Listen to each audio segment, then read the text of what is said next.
indication that Republican members of Congress may also be under scrutiny?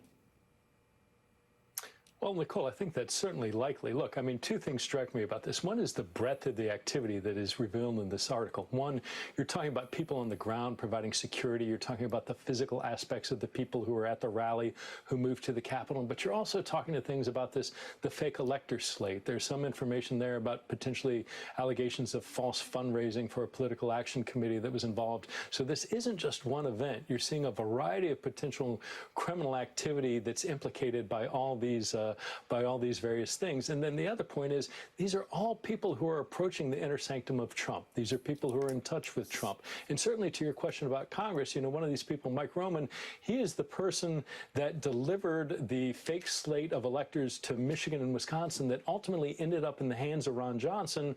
And of course, Ron Johnson's staffer apparently tried to get that into the hands of Mike Pence. So this is right at the feet of not only congressmen, but senators as well. And I think there are a lot of people who are probably very uneasy tonight reading this news, sitting up at Capitol Hill or back in their home districts as we really head into the election, the meat of the general election coming up for many of them.